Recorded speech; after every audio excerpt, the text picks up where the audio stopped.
በፍጹም ለማንም ማካፈል የሌለብን 5 የግል ሚስጥሮች።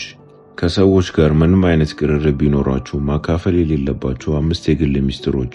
አልበርት አንስታይን እነዚህን ሚስጥሮች በ5 ብቻ ጠቅለል አድርጎ አቅርቦታል። ምክንያቱም እነዚህን 5 ሚስጥሮች በሚስጥር መያዝ ከቻላችሁ በሕይወታችሁ ደስተኛ መሆን ትችላላችሁ። እንደ አልበርት አንስታይን አባባል ከሰዎች ጋር በፍጹም ለማንም ማካፈል የሌለባችሁ 5 የግል ሚስጥሮች። ውድ ቤተሰቦቻችን እንደ ሁልጊዜው ላይክ በማድረግ አጋርነታችሁን አሳዩን። አንደኛ፣ የስኬታችሁ ሚስጥር። ይህ ማለት ግን ለሰዎች ክፉ ማሰብ ወይም እናንተ የደረሳችሁበትን እንዳይደርሱ ማድረግ ማለት አይደለም። እንደ እውነቱ ከሆነ ሌሎችን ማበረታታትም ሆነ መርዳት ተገቢ ነው። ነገር ግን አንዳንድ ስኬቶች ስኬታማ የመሆናችን ሚስጥር ነገሩ ሚስጥር በመሆኑ ሊሆን ይችላል። ለምሳሌ የኮካ-ኮላ ፎርሙላ እስከዛሬ ድረስ ሚስጥር ባይሆን ኖሮ ካምፓኒው በየቦታው በግለሰብ ይከፈት ነበር። ግን ሚስጥር በመሆኑ ምክንያት እስካሁን ድረስ ትርፋማ ድርጅት ሆኖ መቀጠል ችሏል። ስለዚህ የስኬቶቻችሁን ሚስጥሮች ሆነ የምትፈጥሯቸውን ፈጠራዎች ለሰዎች አትናገሩ። ሁለተኛ፣ ችግሮቻችሁን። በእርግጥም ችግሮቻችንን ለሰዎች ማካፈል ሸክም እንዲቀልልን ሊያደርግ ይችላል። ነገር ግን ከዛ በኋላ በነገራችሁት ሰው ዘንድ የሚኖራችሁ ምስል ሊያወርደው ወይም ልትናቁም ትችላላችሁ። ምክንያቱም 70% የሚሆነው ሰው በትክክል ሲሰሙ ይደሰታሉ፣ 10% ደግሞ በጣም ያስቡላቸዋል፣ 20% ሰዎች ደግሞ በጭራሽ ስለ ችግሮቻችሁ አያስታውሱም። ስለዚህ ሁልጊዜም ለችግሮቻችሁ ፕሮፌሽናል መፍትሄ ፈልጉ። ይህ ማለት ለአእምሮ ችግር የስነ ልቦና ባለሙያ፣ ለቢዝነስ ውድቀት የቢዝነስ አማካሪ፣ ለወንጀል ነክ ስራዎች የህግ ባለሙያ ማክሩ። ይህ የወደፊቱንም ጨምሮ ትክክለኛውን መፍትሄ ለማግኘት አልፎ በሰዎች ዘንድ ከሐሜት ይጠብቋቸዋል። ሶስተኛ፣ ህልማችሁ ወይም ራዕያችሁን ከማንም ጋር አታካፍሉ። ይህ ማለት እናንተ የታያችሁ ነገር ሰዎች እንዲረዷችሁ አጠብቁ እንደማለት ነው። ራዕይ የሰው ልጅ የሚኖርለትም የሚሞትለትም ነገር ነው። ታዲያ ይህን የሚያክል ትልቅ ጉዳይ ለሰዎች ተናግራችሁ ሊያጥላሉባችሁ ወይም አልፈው ሊስቁባችሁ ይችላሉ። የዚህ ዋነኛው ምክንያት እናንተ የታያችሁ ሊታያቸው ስለማይችል ነው። ስለዚህ ነገር አካል እስኪለብስ ድረስ ሁሉን ነገር በልብ ይጠበቅ። በሕይወታችሁ ልታሳኩት የምትፈልጉትን ነገር በመጻፍ ልታሳኩት ልትፈጽሙት ትጉ እንጂ ለሰዎች በመናገር ኢነርጂያችሁን አታባክኑ። አራተኛ፣ ገቢያችሁን አታሳውቁ። ይህ ግልጽ ነው። ገቢያችሁ ዝቅተኛ ከሆነ ለንቀት፣ ለትችትና ለመገመት ያበቃችኋል። ገቢያችሁ ከፍተኛ ከሆነ ደግሞ ለብድር እና ሰዎች ባይኖራችሁም እንኳን እናንተ መረዳት እስኪከብዳቸው ድረስ የምታገኙት ገቢ መናገራችሁ በሕይወታችሁ ላይ ተጽዕኖን ይፈጥራል። ስለዚህ ገቢያችሁን አትናገሩ ወይም አታሳውቁ። ማንም እናንተን የሚያየው በምታገኙት ገቢ ስለሚሆን፣ ስለዚህ ገቢያችሁን አታሳውቁ። አምስተኛ፣ የቤተሰባችሁን ችግር ለማንም አትናገሩ። ቤተሰብ ሁሌም ቤተሰብ ነው፣ ጓደኛም እንዲሁም ጓደኛ። ስለዚህ ለራሳችሁ የምታስቡ ከሆናችሁ ለራሳችሁ መስፈር አብጁ። የቤተሰብ ሚስጥር የራስ ነው። እናንተም አንዱ የቤተሰብ አካል ናችሁ። ስለዚህ ቤተሰባችሁን ስጋት ላይ ላለመጣል የቤተሰባችሁን ሚስጥር ጠብቁ፣ ለማንም ሰው አታጋሩ። በመጨረሻም ብዙ ሚስጥር የምናደርጋቸው ነገሮች ቢኖሩም እኚህ ግን በዋነኝነት ልንጠብቃቸው የሚገቡ ሚስጥሮች ናቸው ሲል አልበርት አንስታይን አስቀምጧል። እናንተስ ትስማማላችሁ? እስቲ ሊካዱ የማይችሉ የህይወት እውነታዎች አሉ። ልጆቻችሁን ሀብታም እንዲሆኑ አታስተምሯቸው። ይልቅ እንዴት ደስተኛ መሆን እንደሚችሉ አስተምሯቸው። ሲያድጉ የነገሮች ዋጋ ሳይሆን ጥቅማቸው ይገባቸዋል። ምግባችሁን እንደ መድኃኒት ውሰዱ፣ ካልሆነ መድኃኒት እንደ ምግብ ትወስዳላችሁ። የሚወዳችሁ ሰው በቀላሉ አይለያችሁም። ከእናንተ ለመለየት 99 ምክንያት ቢኖረው እንኳን መለየት የማይችልበትን አንዲት ነገር ላይ ጸንቶ ይቆማል። ሰው ሆኖ በመፈጠር እና ሰው በመሆን መካከል ትልቅ ልዩነት አለ።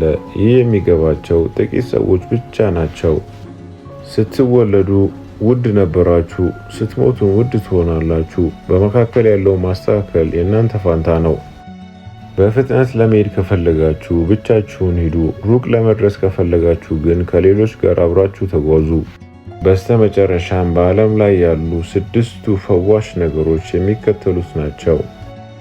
የፀሐይ ብርሃን፣ እረፍት፣ ስፖርት፣ ጥሩ ምግብ፣ በራስ መተማመንና ጓደኛ። እነዚህን አጥብቃችሁ ያዙ። ደስተኛ ህይወትን አጣጥሙ። በፍጹም ለማንም ማካፈል የሌለብን 5 የግል ሚስጥሮች። ከሰዎች ጋር ምንም አይነት ቅርርብ ቢኖራችሁ ማካፈል የሌለባችሁ 5 የግል ሚስጥሮች።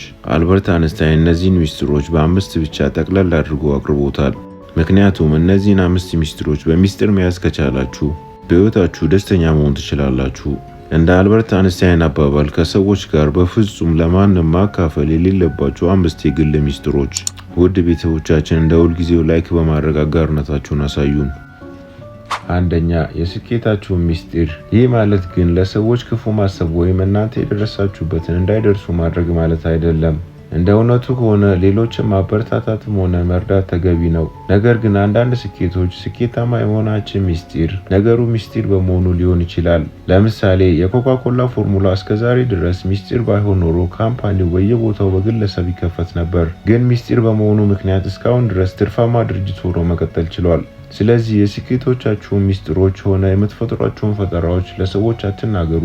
ሁለተኛ፣ ችግሮቻችሁን። በእርግጥም ችግሮቻችንን ለሰዎች ማካፈል ሸክም እንዲቀልልን ሊያደርግ ይችላል። ነገር ግን ከዛ በኋላ በነገራችሁት ሰው ዘንድ የሚኖራችሁ ምስል ሊያወርደው ወይም ልትናቁም ትችላላችሁ። ምክንያቱም 70% የሚሆነው ሰው በትክክል ሲሰሙ ይደሰታሉ፣ 10% ደግሞ በጣም ያስቡላቸዋል፣ 20% ሰዎች ደግሞ በጭራሽ ስለ ችግሮቻችሁ አያስታውሱም። ስለዚህ ሁልጊዜም ለችግሮቻችሁ ፕሮፌሽናል መፍትሄ ፈልጉ።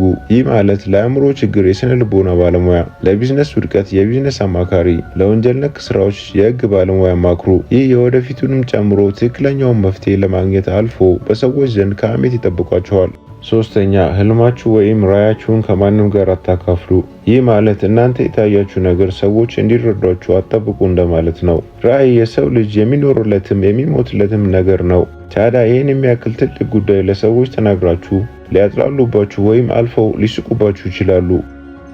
የዚህ ዋነኛው ምክንያት እናንተ የታያችሁ ሊታያቸው ስለማይችል ነው።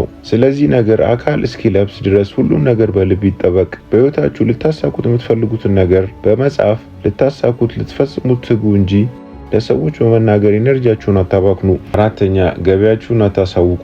ይህ ግልጽ ነው። ገቢያችሁ ዝቅተኛ ከሆነ ለንቀት፣ ለትችትና ለመገመት ያበቃችኋል። ገቢያችሁ ከፍተኛ ከሆነ ደግሞ ለብድር እና ሰዎች ባይኖሯችሁም እንኳን እናንተ መረዳት እስኪከብዳቸው ድረስ የምታገኙት ገቢ መናገራችሁ በህይወታችሁ ላይ ተጽዕኖን ይፈጥራል። ስለዚህ ገቢያችሁን አትናገሩ ወይም አታሳውቁ። ማንም እናንተን የሚያየው በምታገኙት ገቢ ስለሚሆን፣ ስለዚህ ገቢያችሁን አታሳውቁ። አምስተኛ፣ የቤተሰባችሁን ችግር ለማንም አትናገሩ። ቤተሰብ ሁሌም ቤተሰብ ነው፣ ጓደኛም እንዲሁም ጓደኛ። ስለዚህ ለራሳችሁ የምታስቡ ከሆናችሁ ለራሳችሁ መስፈር አብጁ። የቤተሰብ ሚስጥር የራስ ነው። እናንተም አንዱ የቤተሰብ አካል ናችሁ። ስለዚህ ቤተሰባችሁን ስጋት ላይ ላለመጣል የቤተሰባችሁን ሚስጥር ጠብቁ፣ ለማንም ሰው አታጋሩ። በመጨረሻም ብዙ ሚስጥር የምናደርጋቸው ነገሮች ቢኖሩም እኚህ ግን በዋነኝነት ልንጠብቃቸው የሚገቡ ሚስጥሮች ናቸው ሲል አልበርት አንስታይን አስቀምጧል። እናንተስ ትስማማላችሁ? ከዚህ ቪዲዮ ብዙ ነገር እንደተማራችሁ እርግጠኛ ነኝ። ላይክ፣ ሼር በማድረግ ለጓደኞቻችሁ አድርሱ። ለቻናላችን አዲስ የሆናችሁ ሰብስክራይብ በማድረግ ቤተሰባችንን ተቀላቀሉ። በቀጣይ ቪዲዮ እስክንገናኝ ሰላም ሁኑ። ቻው።